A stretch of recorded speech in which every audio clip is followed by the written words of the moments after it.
ever since this story came out about Matt Hughes having a restraining order put on him by his wife and his brother, and all the things that he allegedly did to them, a lot of fighters and other people are just coming out and basically saying what a bad person Matt Hughes really is.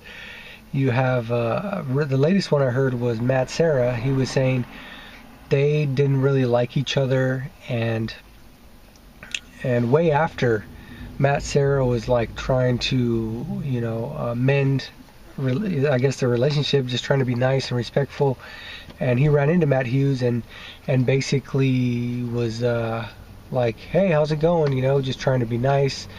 And apparently Matt Hughes was like, yeah, hey, and then just like took off, didn't even, wasn't cordial at all, just still held a really strong grudge against him. So that's the latest one I heard. But the one that I heard yesterday was from Dan Hardy. Dan Hardy, the English fighter, he would always have the mohawk.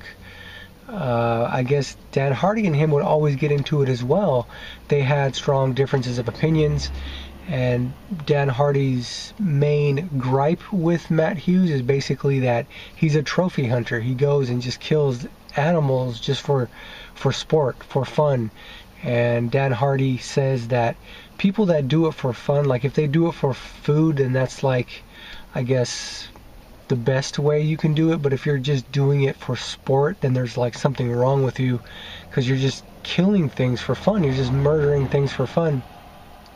I tend to agree with him on that, but yeah, it was interesting what Dan Hardy was saying. He was saying a lot of people at the top, like a John Jones, the Matt Hughes, and just maybe he was even referencing Conor McGregor, even though he didn't say his name.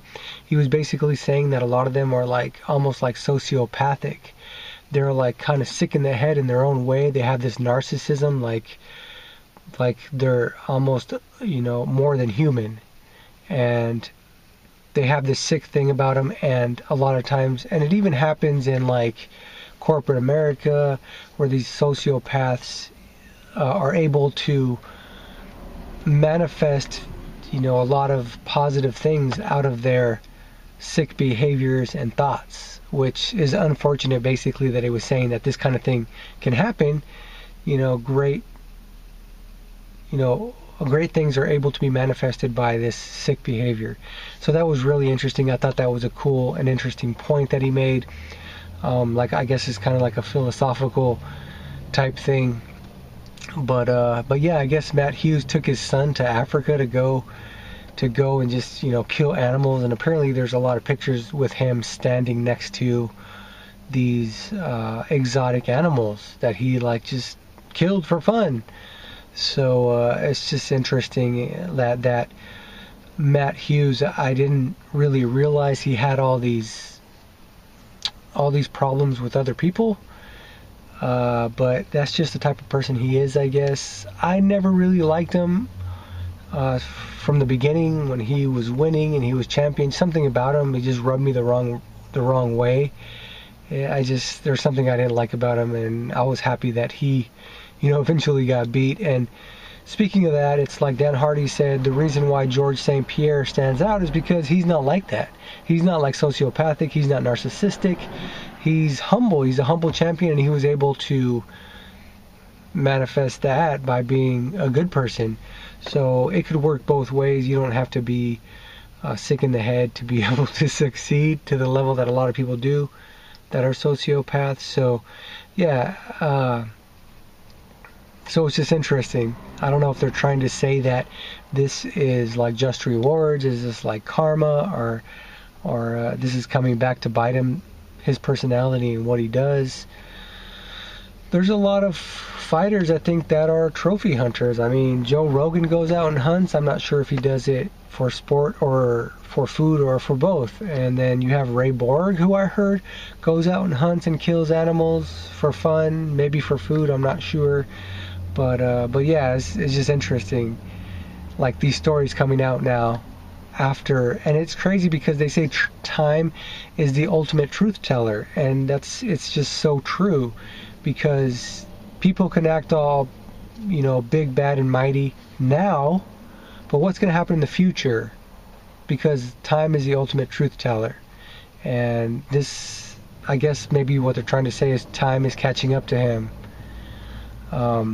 Matt Hughes came out with a statement and said, oh, yeah, it hasn't been the same since I got in that accident.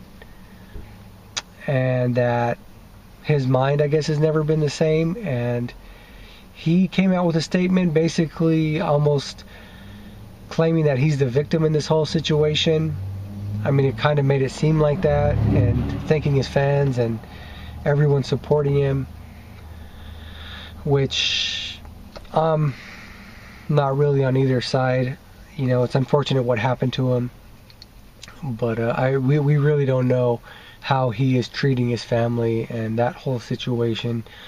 You know, that's all between them and God. So anyway, let me know what you guys think about Matt Hughes, and is time catching up to him? Is the things that he's doing catching up to him? Are these other fighters right in the fact that, you know, he's just not a good guy? And do you think that a lot of people at the top are sociopathic, and that's how they are able to manifest these types of things? Is that a requirement? It must not be, because GSP did it and he's not sociopathic or crazy. Anyway, that's the video. Thanks for watching. Please like, comment, and subscribe to the channel, and I will keep bringing more videos. Thanks for watching. Take care.